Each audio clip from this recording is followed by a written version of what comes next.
go. So I'd just like to welcome everybody. Thank you very much for coming along. This is something that we're all passionate about as a team, and it's a huge potential in our region. So I just wanted to do a webinar. We did one last winter, but it was very much a beginner's guide. So you can go back onto the website and have a look at that if you wish. We hope to step it up this time. So we've got a little bit more around product development and how we can, and hope to encourage some more people in the borders as well to start developing, because we don't necessarily need the dark sky designation, although it is fantastic. And we've got a couple of people here who know all about that. So we've got Jim from the Moffat Dark Sky, Europe's first dark sky town, and he's going to talk to us a bit about how they achieved that and some lighting. Marie from the Galloway Southern Ayrshire Biosphere, so they're obviously within the dark sky park. A little bit about the product development there, and last but definitely not least, Elizabeth from Air Houses up in Lauder, who has some dark sky products that they're developed and are developing. But I'm going to start with our own marketing manager, Vanessa, who's going to talk about our seasonality campaign. So I'll hand over to you, Vanessa. Good morning, everyone. Lovely to see so many people joining us today. I'm just going to quickly... So I'm just going to give you a very quick 5 minutes around the upcoming seasonality campaign that we will be running on Scotland Starts Here under the title of Endless Adventures All Year Round, and show you a bit how Dark Skies is going to play into that, so that Gowan and our fantastic speakers can then inspire you to get really involved. So I'm sure most of you will be familiar with Scotland Starts Here at this point. Scotland Starts Here is our face to the world for the south of Scotland. It's our marketing platform from which we promote Dumfries and Galloway and the Scottish borders through consumer-facing campaigns, social media, content development, and so much more to audiences right across Scotland, the UK, and worldwide.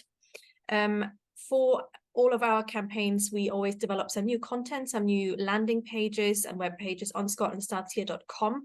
So do have a look if you have the time, and familiarize yourself with everything dark skies that we've got on there as well. So we have been working towards a new seasonality campaign this year with the objective of establishing the south of Scotland as a fantastic destination of choice for visitors to come and explore all year round, whether it's winter, spring, summer, or autumn, but especially to inspire more people to come in the off season, because we have actually a lot of fantastic experiences on offer.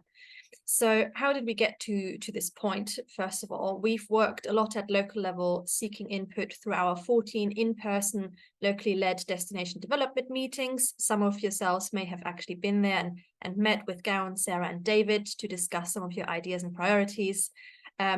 We also had online meetings, we've held surveys. So all of that fed into what do we really need to tackle with our marketing activity. We also knew from the get-go this year we wanted to increase awareness of the south of Scotland amongst our target audiences, inspire more people from key locations to travel to the south of Scotland. And we also knew we wanted to develop a new consumer front end on Scotland Starts Here to represent some of our unique experiences throughout the seasons to inspire and inform people. We also wanted to investigate some new partnerships, some new collaborations. So we've been working very closely with Visit Scotland on some campaigns as well. So yes, we've been really quite busy over the past few months. And what we came up with as an outcome from the priorities that you yourselves have told us about, and also what we've developed with partners, is that we really wanted to look at a campaign, a seasonality campaign that clearly communicates the south of Scotland really offers unmissable experiences in every season. So under the headline of Endless Adventures All Year Round, we will shortly be launching new landing pages, blog content, and a paid digital campaign on Scotland Starts Here, which will run until March 2024. Because we're starting off with winter, we have actually, we're just in the process of finishing an autumn activity with Visit Scotland that focused on the German market, and are now jumping into winter in the south of Scotland. We identified some key themes that we really want businesses and organizations and communities to get involved with. So for to support all of that, we will have a campaign toolkit that will be sent out to businesses with examples of some of the campaign creative and some of the social media assets. We want to invite all businesses to share and feed into some of the new content we're developing. So if you are inspired after today's webinar to have your own dark sky experience, let us know so we can make sure to include it on the website. And we will also be sending out regular campaign updates. In terms of the creative, this is an idea of what you can expect. So really feeding into the different seasons in the south of Scotland. Don't be surprised by the images. Those are just placeholders at the moment. So you've still got a bit of a surprise when you see the campaign going live. But we will be sharing our fantastic landscapes, our seasonal events, and seasonal experiences that we know are so unique to the south of Scotland. Specifically for winter, the priorities that we have identified with your help and support has been dark skies, of course, which Gowan and the speakers will explore further today. We're also looking at Robert Burns and the Burns heritage we have in the region. We also found that a lot of businesses have seen people coming in for a walk to enjoy the scenery, and it's something that has scored very highly with visitors so far. We also want to highlight seasonal activities such as curling, ice skating, winter walks, and even trail running, maybe even cold water swimming.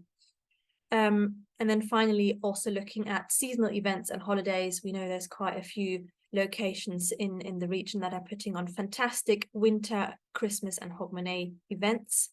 So we want to make sure we shout about those as well.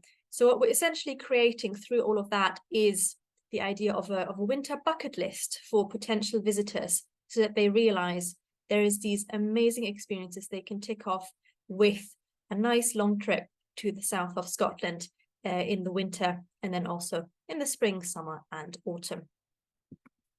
So that's it from me already. It will be fantastic to see you all getting involved and to feel inspired after our winter webinar series. So I'm going to hand back to Gowan, and I hope that you'll all be involved with our seasonality campaign in the next few weeks. Fantastic. Thank you, Vanessa. Vanessa's got to dash off.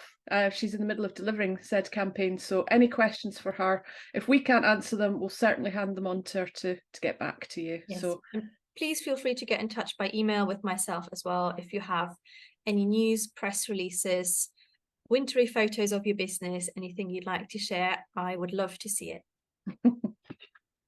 Thank you. Okay, so I will just be talking a little bit about the developing of the dark sky experience and how you can tap in with SSDA. So dark sky tourism is defined as travelling to destinations to experience the night sky free from artificial light pollution. I think we forget how lucky we are here in the south of Scotland. Out of season can be off-putting for some visitors, but obviously we are lucky enough to enjoy it all year round. Seen as only the hardy few holiday out of season. There are some changes to those behaviours and those perceptions, and the south of Scotland is in a prime position to tap into that shift in visitor behaviours. So communicating changing landscapes, adding dark skies activities to your businesses, and promoting ways to enjoy the local area even in bad weather. That's what this is about today. 85%. That, surprisingly, is the number of people that have never truly seen a dark sky, which I find quite mind-blowing. Oh, sorry, I've lost control of the screen. There we go. So the south of Scotland has an opportunity to create high-quality dark sky products and experiences for those people, adding value to your existing offerings and creating a point of difference to other areas in the UK. So this is a night light map, a light pollution map, and that red arrow that you can see there, that's us.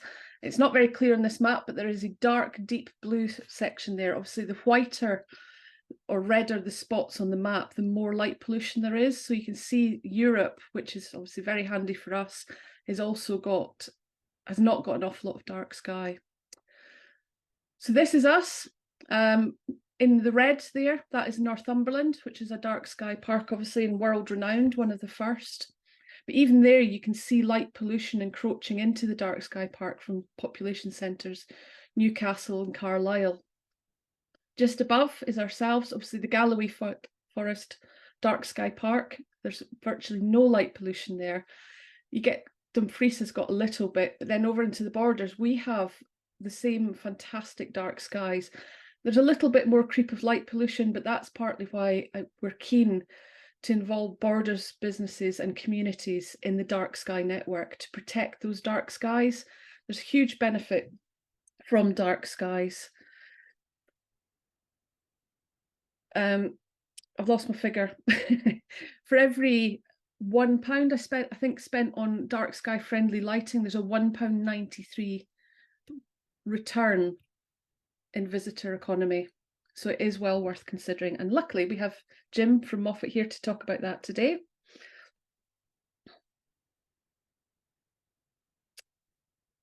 Yeah, so that's I found the figure. Northumberland in 2018 carried out a survey about dark sky tourism benefits and found over £25 million boost to their economy. They're obviously they're 10 years on from us, but we have that opportunity now. So the SSDA, as the administrator, or the DMO, the Destination Management Company organisation, can provide leadership and organisational structure and support, and our marketing is only as good as your product. So there's a couple of things to consider: access and how visitors get around, attractions, what brings the visitors to the region and what to do, amenities such as services, infrastructure, cafes, etc., and awareness. And in the middle of that is our tourism product, which is what we're talking about today. We need product. We're only as good as the products we have. Events and activities are also very key and crucial to this product. And we will obviously, awareness and demand is something that, again, the SSDA can drive through our marketing campaigns. And Vanessa's just touched on the seasonality campaign. But that image and consumer knowledge and demand is created through having good product and the reason for people to come. So 7 top tips to developing a dark sky experience. We did a piece of segmentation data survey, and the data came back, and the key market is that metropolitan adventure that I'm sure you've heard us talk about quite a lot. And 80% of that target market agree that a dark sky tourism is a popular choice and a reason to visit. So collaboration with other businesses to diversify your experience. Is there somebody else doing some great dark sky pieces of work? How can you tap into that? Can you advertise it, promote it to your visitors? Creating a new product, or how to use an existing product to add value. It doesn't have to be it doesn't have to be very complex. It could be as simple as having some deck chairs and a woolly blanket at your accommodation. Target the key market segments, as we said, the metropolitan adventure, that's the high value visitor that we're looking to target. Take advantage of the metropolitan adventure's interest. Position your products as a way for them to switch off or engage in new and desirable activities. Provide multiple experience opportunities. This is appealing to visitors, so you don't necessarily need to package them up, but you can suggest an itinerary, an afternoon activity into the evening, sort of a late afternoon to dusk, because obviously in Scotland we get darker a bit sooner. Dark sky experience, and then a visit to a local pub or a restaurant or a bar, have a drink and dinner, and that whole experience is more appealing to the visitor than an individual piece. So increase interest and familiarity with the dark sky tourism concept by linking with existing events, existing locations and experiences. Link into we have the new landing pages around seasonality. The dark sky page is one of our most visited pages, so really popular, and we've got a couple of blogs on different events and activities that people can do. Share those with your visitors. Write your own blogs if you have the time or capacity. Again, that increases traffic to your website. Create visitor experience an experience itinerary for your visitors. Broadly compelling attractions such as wildlife viewing in the evening, badgers, deer, foxes, if you've got wildlife cameras. Evening dining experiences, either a local food picnic, so that farm to farm picnic experience under the stars. It ties in really nicely, especially for the agri-tourism businesses, but you can obviously utilize that yourself from local suppliers. Natural attractions, if you live near somewhere that's good for stargazing. Local to me is Pine Heugh, which is the Waterloo Monument, going up there for an evening stargazing. Again, these can be free, easy things that you can do, but highlighting them to the visitor. Also, highlight astral events that are happening. There's lots of them, and we have the wonderful Jeffrey on the call today, who has very kindly put together some great PDFs for us, month by month, all of the astral events that are coming up. We're working to put those up on the website so you can download them for yourselves. You can add them to your visitor packs for guests. Let people know what's happening. Perhaps again on your blog, if you know that something's coming up in a couple of months, start highlighting it to your guests, a reason to visit. So what's out there at the moment? So the fantastic Crabtree and Crabtree, they have started doing an experiences section. So they highlight all the events and local things that are going on. This is quite small, but you can easily go onto their website. But if you actually look at it, there's not an awful lot that are highlighted in the borders, because quite simply, there's not a lot going on at the moment, but we're hoping to change that. So have a look at what's there. There's some great examples from Northumberland and from Cumbria, as well as Galloway. So there we have a series of events that go on every couple of weeks. It's the Dark Sky Run at Kielder, very popular. Nighttime orienteering, that sort of thing. Astrophotography for beginners. Is there somebody local you can tap into that could deliver a workshop like that for your guests? Or is there something already going on? There are a couple of astronomy clubs around. There's one in Peebles. There's quite a lot going of this already happening in Galloway, which is why I'm not mentioning that so much. But over in the borders, perhaps people are not aware that this stuff goes on. Ankrum Astronomy Club. Sorry, that one's quite small. That's a Pie and a Pint, Pie in the Sky.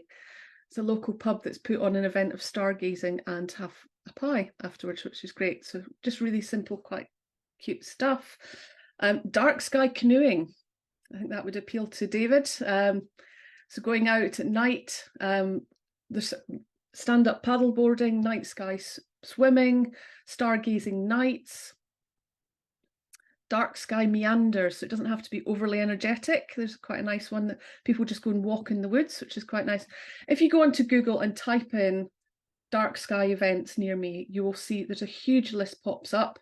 Obviously, I'm quite near the border, so a lot of stuff from Northumberland pops up, but hopefully give you some inspiration and ideas. Right, okay. Right, hello everybody. I'm Marie McNulty. I'm the business development lead for the Galloway and Southern Ayrshire Biosphere. What I'm going to talk to you today about is some of the sort of experiences and products that we've developed, I'd say, over the last few years. Is my screen too big, Gowan? Is that look a bit too big? Or it's spot on, Marie. Is it okay? Yeah. That's okay. Right. So I have everything made bigger, so I can see my screen better. So I'm going to talk to you today about some of the things that Biosphere's developed over the last few years. I'm going to talk to you about Biosphere experiences, Biosphere guides, and some sort of self-guided itineraries that we've worked up. Now, I'm aware that not everybody here is within Southwest Scotland, Galloway, Southern Ayrshire Biosphere, but I think some of the things I'm going to talk about probably might give some ideas, around what possibilities you can do over in the borders. So I'll start off with our Biosphere experiences. This is something that we've developed to showcase basically what we consider our sort of our best sustainable tourism offering. So we have a program of Biosphere guides that we developed over the last couple of years. Previous to that, we had a developed program on Biosphere Dark Sky Rangers. and I'm glad to see Elizabeth's here today. So Elizabeth's the expert, so she could probably tell you a lot more about that. I'm sure she's willing to chat to you or get in touch with you about it. And then we've also developed sort of self-guided itineraries as well, what we call self-guided discoveries. So I'll just go into now. What you're seeing is actually what's on our website. So the Biosphere guides, we have all these guides have gone through our Biosphere guide training program. Some of these guides are existing guides, but have got our certification mark, which is our quality mark for sustainability. So these guides basically have gone through some of our programs, or we feel that they're the best, you know, in terms of our Biosphere. So there's others that are good as well, but it's just that these have gone through our program, so we know that what they're actually practicing, carrying out the business sustainably, which is really important to us as a Biosphere. So that's what you see on our website. You'd see the Biosphere guides gone through our training program or certified, and we also have like a contact form on, so people can contact them direct. So I'm just going to talk about the Biosphere Dark Sky ranges, which are part of our Biosphere Guide programme. And like I said, Elizabeth's on this call, and then there's also Matthew as well, that went through our original programme, which was published 7 years ago. So we've actually had Dark Sky Rangers within the region for the last 7 years. And so, like, obviously these are people that are really, well, I'll just tell you a little bit about the programme. Basically, we did a guide program in partnership with Forestry Commission, as was, to look at how we can develop experiences around the Dark Sky Park, because obviously we had the designation and we needed to get people to be able to take people out. So the program was developed very much about ability to communicate and tell stories. Storytelling was really important. So there was the program involved working with Forestry Commission, working with Galloway. It was the Astronomy Centre that actually. So there was a combination of understanding the stars, but more importantly, we didn't want astronomers. We wanted people that were brilliant communicators, and these two people are actually brilliant communicators. So Biosphere Dark Sky Rangers is something that's been going a while, and a great resource. And I suggest people get in touch with Matthew and Elizabeth just to see what opportunities there are. So that's the Biosphere Dark Sky Rangers.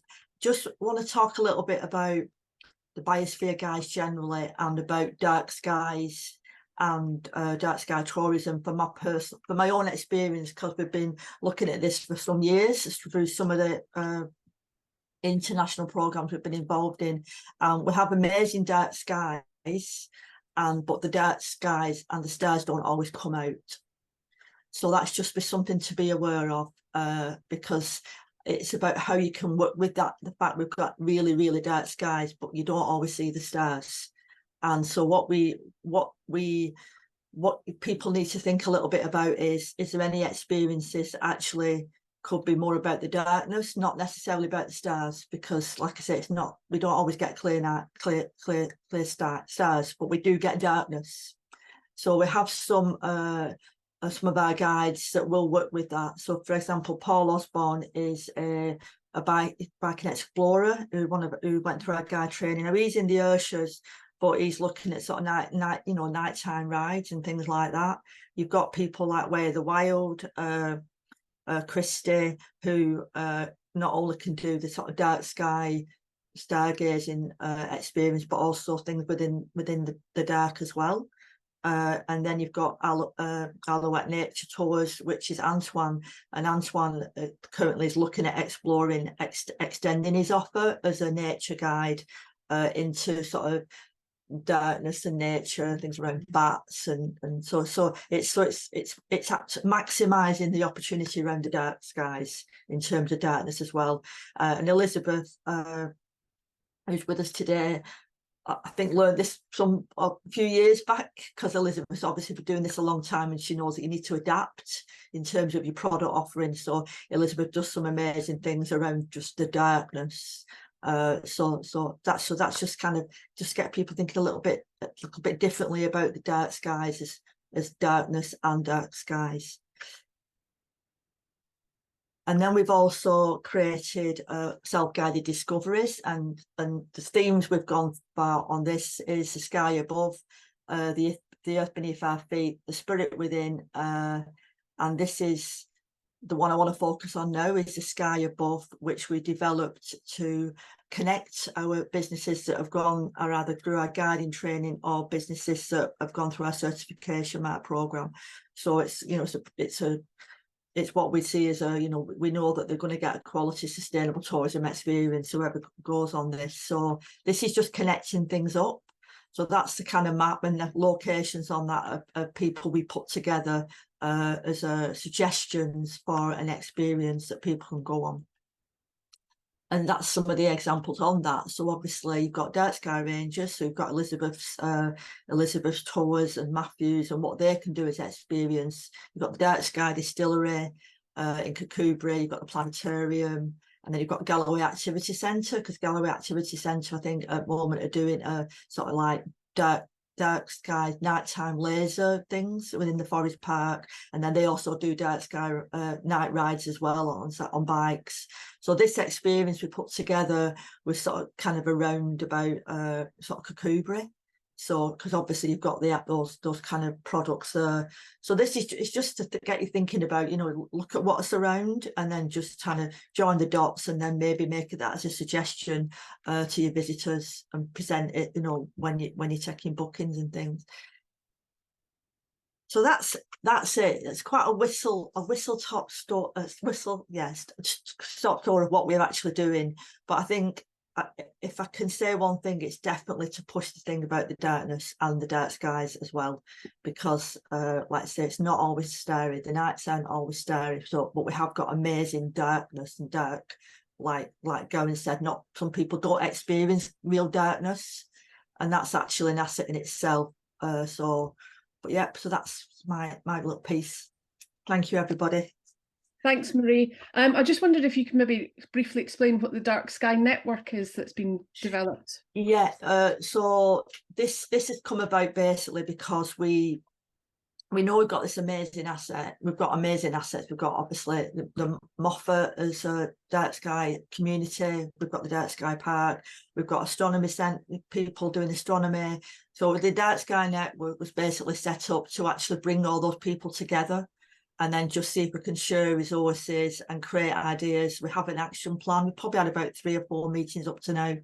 So that involves Biosphere, SSDA. James is obviously on that. We've managed to get Keith. That's amazing. Keith Muir. People remember Keith Muir, who was pivotal in setting up the Dark Sky Park originally.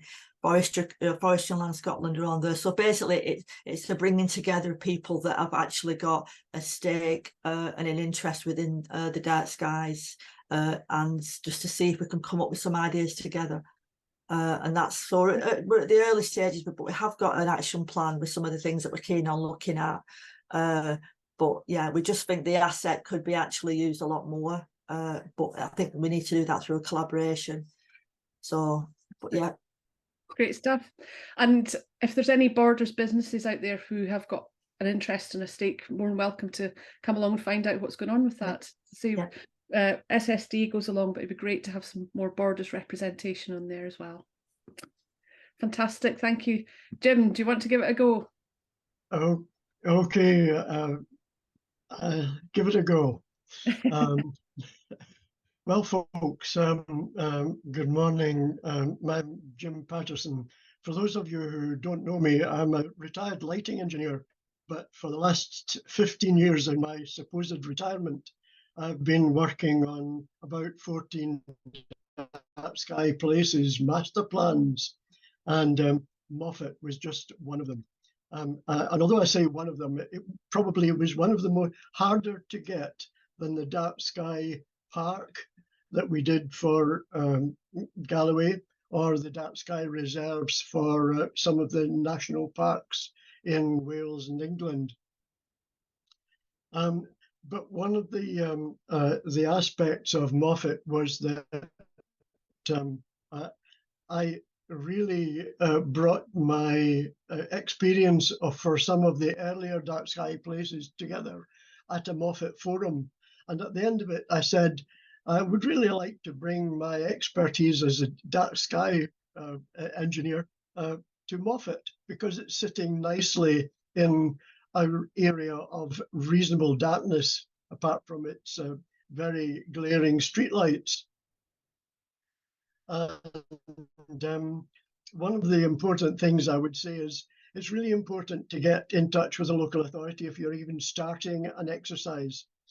They perhaps know of grants that are available if you've got any work to do in replacing. And it just so happened that instead of, after speaking to the Moffat Forum, I did contact the lighting engineer in Dumfries and Galloway. And eventually he said, I've come across a grant, how do we progress?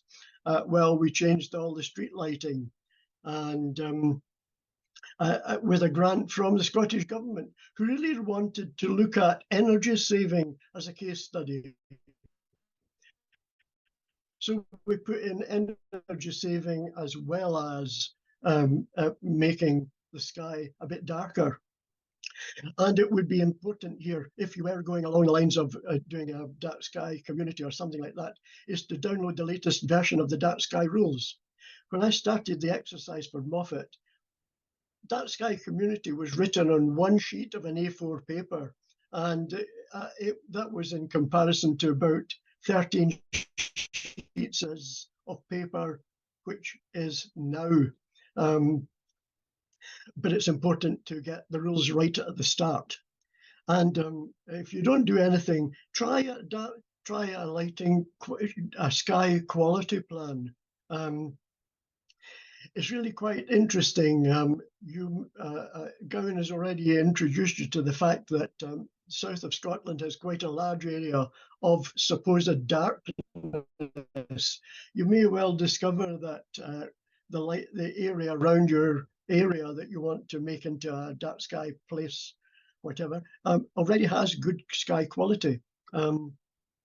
So a before sky quality is really an important part to look at also. And I've included here some of the examples of the audit that you need to do. All right, well, the slides we can share afterwards. You'll see before and after slides of the street lighting, which was put together, glaring ones in one case and clear vision in the other. We changed from yellow sodium lighting to LED 3000 Kelvin warm white lighting. And I've got about 3 slides, but one of the important ones is an impact, the nighttime impact. Moffat is very definitely less visible at nighttime than it was previously. All right, try something else. All right, the to-dos, I've just got to the do's, is to build examples of reducing light pollution. If you're working forward to try and make an application. But even if you're not, I suggest that you put together some examples of how good your area is. And but you have to show, if you're going to the Dark Sky Association, you have to show some community commitment to go a little bit beyond and above some of the dark sky rules that are existing. And back to the local authority again, it's important that they produce some sort of planning guidance note if you're going to go forward with a dark sky application. And always take after sky quality readings from the same locations that you did before you started any lighting improvement. And unfortunately, I've got a lovely starry sky to show you over Moffat, which can hardly be seen, but there is right in the center of a picture a really poor lighting installation, which is distant from Moffat. And it's an electricity substation, which was under construction at the time that the photographer took this lovely Milky Way starry sky. After the award came, we discovered that there was an astronomy club in its making. It wasn't there before we started the exercise, but it developed afterwards. And it wasn't soon before the Astronomy Club decided they were going to, they started with a 6-inch telescope. And it was not long after that they discovered that they wanted something better. And they looked for various places, and it took about 2 years to find a place very close to the school, Moffat Academy, which makes it close to an education base. And there were various applications made, one for planning application, and then we got a planning application approval, started working on it, and then discovered that we had to have a building approval before we finished it. That came through all right, and the walls were up. It's a wooden cabin affair, and it took, in short, it took about 5 years to get the Dark Sky Award, and it has taken about 5 years to get an observatory underway in Moffat. And we've got, last year, I can say if you want some statistics, we've got about 50 bookings from last year. And it was from pairs and families from about the Glasgow and Edinburgh area. But we also had a few international ones. And many of them spent more than just one night in Moffat. We haven't got a lot of statistics on it yet, but there's definitely an income from those who want to stop over and not just look at the stars. We had a walking weekend in which we had 2 nights set aside for a star walk, and within half an hour of the booking opening, the list was filled, and that's really the statistics. I think Elizabeth was in 1 year. I can't remember how many came on Elizabeth's walk, but last year we had to increase from 6 to 12 on both nights, Elizabeth. So there's definitely So mine had 20 on each night. Sorry, Elizabeth. Mine had 20 on each night. 20 on each night. So there you are.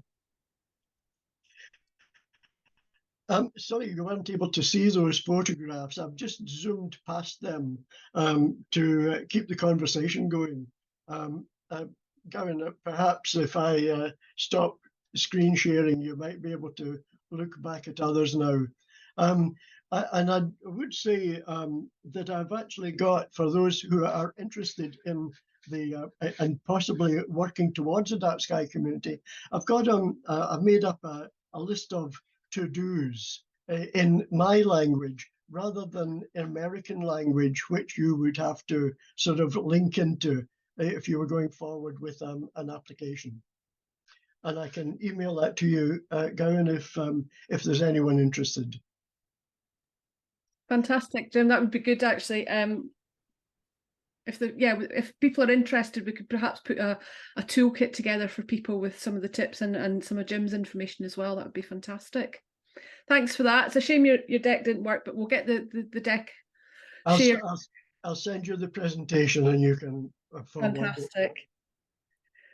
Lovely. I also get my ears lit up with the mention of the observatory too. That sounds great. Sounds like we need to have a couple more over in the south of Scotland. Just use your advice there, Jim. Yep. Definitely. It was built from 2 summer houses, 5 meters by 4 meters for the warm room and a 3 by 3 for the observing room. Great stuff. I think people perhaps think an observatory is a big, fancy, expensive building, but it sounds like you were able to do something great with limited resource. Far from it. but it was helped by Scottish and Southern Energy because we got a grant from them to build the observatory. Thank you for that. There's a couple of questions coming in on the chat, but we'll get to those at the end. I want to make sure we've got a chance to hear from our next wonderful speaker, which is Elizabeth from Ayr, the award-winning and National Thistle finalist, Elizabeth Kelly from Ayr Houses in Lauder. Hi, thanks. Thanks for asking me to speak. I don't have any slides, so we're not going to have that drama, so that's good. And I'll try and be quick because we're running out of time. So Gowan just asked me to have a bit of a chat through some of the products that we've developed to try and promote dark skies. I'm in no way an expert. We only started this about a year ago, and I signed up to this course, this webinar, to find out more myself, but I can certainly tell you what we did and our experience of it. So last year, I think it was last year, we began with putting together a bit of a stay in one of our glamping pods that specifically looked at dark skies, mainly because the glamping pods didn't get as many winter bookings as the lodges, because people still think glamping is a summer activity, which it isn't for us because ours are fully heated and everything. So we wanted to use the dark skies there to kind of encourage bookings. So we put together stargazing stays, which as well as your stay at our beautiful glamping pod, you also had access to specialist stargazing binoculars, recycled woolen blankets, and a kind of hot chocolate kit with snacks and that kind of thing. And we put that all together and put on a price and everything. Honestly, it didn't sell brilliantly. We got a couple of bookings, but I'm not convinced it really worked. So this year we've kind of changed it a little bit, and instead of having it specifically with the glamping pods, we've put together a package, a stargazing package that sits with our Enhance Your Stay section. So we have a section on our website where our guests can go in and book extras like a spa experience in your lodge, or you can order wine for your lodge or whatever. And within there, we have now a stargazing package, which is similar, but you can have it in any of our properties. So that involves, again, woolen blankets, the stargazing binoculars, and we've added in alcohol this time because we now have our license, and that is selling better. I don't know whether it's the alcohol, I'm not sure, or the flexibility of it, but that is as a kind of add-on selling better. We do think that the skies here are amazing, but again, I think we do suffer from that. We have them every day, so you kind of forget. I also think one of the challenges we have is showing people how amazing the skies are, because you really have to experience it to believe it, I think. However, I didn't know astrophotography was a thing, so I'm going to look into that and maybe get a photographer that can do it, because I certainly can't capture the beauty of the stars.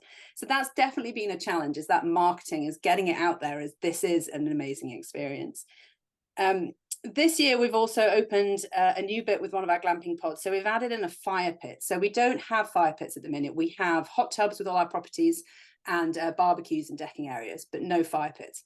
So we've put in a fire pit next to one of the glamping pods with two beautiful kind of reclining chairs and a kind of pagoda and stuff, to try again and kind of entice people in the winter and to look at the stars. The other slight challenge we have, I suppose, is that actually one of our big kind of draws is the hot tubs at our properties, and there is probably no better place to look at the stars than from your hot tub on a cold winter's night. And because we already do that, I've kind of struggled to add on to that, I suppose, to help with the dark skies. The other challenge I think we have is we're not a designated area. We're in the borders. We're right at the top of the borders. We're about 40 minutes south of Edinburgh, so we're north borders. So we're really far away from the whole kind of hub and Dumfries and Galloway and the dark skies area. So we can't really piggyback off that, I suppose, is what I'm saying. So that has been tricky, that kind of driving of the dark skies, I think. And that's kind of it from me, I think. So we're trying, but I'd like to do more. We did do the odd blog with apps and things. I would like some more expertise myself and being able to help people see the stars as well. So I need to look into that, I think. But yeah, that's what we've been up to. Fantastic. And do you find it's easy to signpost people to other activities that are going on around the region? Not necessarily dark sky activities, but just that out of season piece. Not really. I mean, we've spoken to you guys about that before, about the seasonality. I think it's getting better, but it has always been a challenge over winter that a lot of things shut down. A lot of the big historic houses have a tendency to shut down. A lot of the kind of events sort of cease. So no, but again, I didn't actually know about things like mountain biking in the night. So I'm going to now go and search and see if we do have stuff going on around us. But if we do, again, it's maybe not being marketed to the, I haven't heard of it. So yeah. Yeah, I think there's quite a few winter or evening activities that are more promoted for locals than necessarily a visitor experience, but they could easily be adapted. Well, if locals can do it, visitors can do it, but yeah, they're maybe not as visible. Yeah, there are a lot of light trails all of a sudden. There's a lot of them have popped up around the borders. So we did a blog on light trails. Yes, there was one at Traquair, and coming up is the Monteviot Light Trail, Yes. which is just outside Jedburgh. Obviously, it's not keeping dark sky, but it's getting people out into dark spaces, so that's good. And it's the Monteviot one is the run by the company that started the one up in Perthshire. The Which Enchanted named Forest. yes, thank you. Just totally went out of my head. So they started that and have moved on from there. So yeah, it should be a great experience. So looking forward to that one. Thank you, everybody. That was fantastic. Hopefully it's given you some ideas and inspiration. We are also looking for ideas and inspiration from you. So if you do develop any products, do let us know. Keep us up to date on any events that you've got happening as well, and link into our blogs. And if we know what's happening in your businesses, we can share it on our winter landing pages and our seasonality blogs, etc. Does anybody have any questions for our fantastic guests? Either just shout out, or you can put it into chat if you're shy. I can't get Zoom to work for me for some reason at the moment, so I can't see what anybody's doing. So apologies. Hi, Gowan. Can you hear me okay? Oh, yeah, go on. Sorry, Mark, go on ahead. Hi, Geordie, I think. I messaged Elizabeth separately during the chat, but I've got an inquiry, my first ever inquiry for a dark sky experience in January. And I think the best way to do it would be to work collaboratively with other providers. So I can obviously take people around. I can take them round by day. I can take them to people. I think they'd probably appreciate someone like Elizabeth or someone of that ilk who can give it a more immersive experience than I possibly could. And obviously linking up with accommodation providers. So if anyone wants to make contact with me, they're more than welcome to do so. Mark at Dumfries Tours. You'll find me, on Facebook. I've got a website. I can give you my contact details, etc., etc. So it'd be useful to catch up with a few people that could provide this experience, so we can sort of almost package something up together for them. Fantastic. And let us know what happens with that. Will do. Brilliant. Geordie's got his hands up, Gowan. I don't know if you can still see.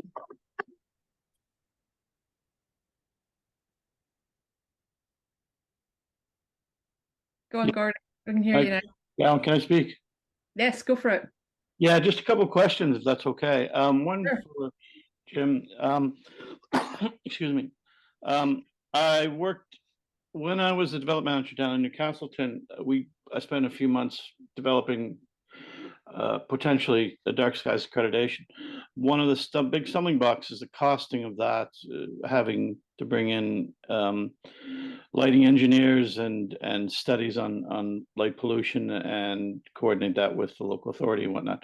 What was the costing, Jim, going back in time? And I know we had a couple of brief conversations back a couple of years ago. What was the costing around Moffat to get a Dark Skies accreditation back in that was about 7 years ago, I think?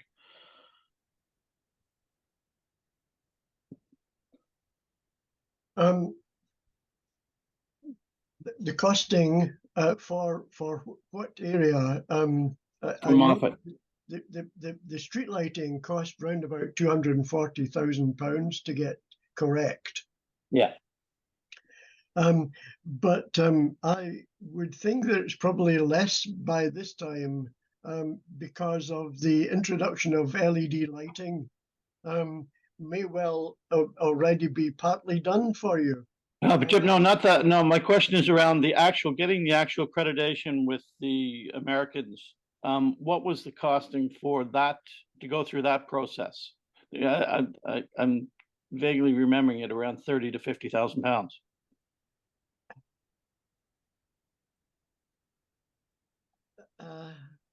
I would assume it's round about the 20,000 mark. And that takes in the engineering and I would have said that takes in the engineering and the and the application itself. And the timeline for that process, is that about 3 to 5 years? Is that correct? It would be about right, yes. Okay. But again, Newcastleton is part of the Borders region, isn't it? Yeah, I'm not in Newcastle now. I'm looking at for another region very close to it. But yeah, Newcastle would be considered SPC. The reason for asking that is if it was in the Dumfries and Galloway section, it might be easier, because when I was doing Moffat, I did a plan for Dumfries and Galloway separately from Moffat. It was a two-part lighting plan. So if you were trying to develop the area within Dumfries and Galloway, may well be easier than starting from a scratch in like the Borders. Yeah, in the Borders, I think it would start from scratch. We're looking at the area from the A7 south to the border of Dumfries and Galloway and the border of England. So that area there. Okay, great. Thank you. Thanks, Bernie. David, I'm going to bump you for a second for Alison, who's put a question into the chat. Can you find if there's a dark sky ranger in your area, Eastern Scottish Borders? Alison, as far as we're aware, no, not currently. I could be wrong on that, but it's not something we've come across, but we'll keep an eye out or an ear out. I know the Southern Uplands Partnership were looking at developing a guides or a rangers programme, but I'm not quite sure where they are with that. But it's a product there for development. Maybe somebody in the room might be interested in taking that on. Well, I was just going to say that I'm happy to have a chat with people, but I probably wouldn't be able to deliver somewhere there on a regular basis. So that's Elizabeth, Dark Sky Ranger. Yeah, sorry, Elizabeth, I wasn't passing you by, but I know it's quite a distance for you to travel at night. No, that's what I was meaning. So I'm more than happy to have a chat about things that maybe the business could do that don't involve having the Dark Sky Ranger there, or some stories that you could pass on to visitors, etc. Thank you. Go on, David. Great stuff. It was David Hope Jones, Chief Executive at the South Scotland Destination Alliance. It was just to follow up on that question about what are the costs of getting the accreditation, of widening the accreditation of dark skies across the region. I think if there are any towns or areas that are looking at that, please do let us know. And I think there's a really important role for us centrally to look at it region-wide rather than individual towns and places, spending money on it.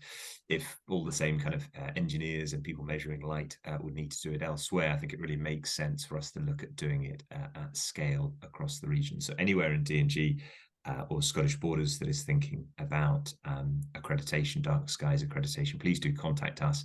And we'd be really happy to think practically about how do we do that at scale in a really coordinated way, because it's a great example of a collective benefit in the visitor economy. So I'd be keen that we're very proactive in that space.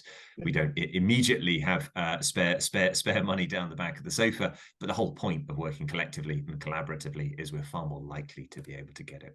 I'd be very, very happy to go and speak to either of the local authorities or SOCI for a really well-organised collaborative approach about how do we do dark skies well. So please do contact us if you're interested in further accreditation. Back to you, Gowan. Yeah, just on further to that, part of the Dark Sky Network, some of the discussions were about putting on dark sky meter reading workshops. And I think if there was enough interest from the Borders, we could perhaps do a session over here, because obviously that work is going on as part of the accreditation for the Galloway Dark Sky. That bit over there, Galloway Forest Dark Sky Park, that's it, words. But yeah, I think if there was enough people interested to start the ball rolling over here, we could put something together for that. And just interesting, in my previous life, we did a piece of work. I worked in local government, and we did a piece of work around switching lights off at night, street lights. And one of the biggest blockers was the community's fear of crime, but actually crime was found to go down after we trialled the project. So for those that are maybe thinking, oh, don't switch off my street lights, it can actually be beneficial from that point of view, not just from a health and well-being and dark sky benefit as well. So there we go. I did actually contact my old street lighting manager to see if he could give me the figures on it. I can't quite remember what it was, but he hasn't got back to me. But once again, thank you so much, everybody. I can't see any more questions in the chat or any more hands up. But if there's anything that anybody thinks of, do let us know. Vanessa's email is in the chat, as is Mark's. And Elizabeth, I don't know if you want to drop yours in, but we can send all this information round afterwards as a bit of a follow-on. But thank you very much for your time, and this will be back up on the website on the winter webinars page, where you can see all the other webinars that we're doing late in the year, and I'll also share Jim's slide deck so you can have a look at his fantastic photos. Thank you, everybody.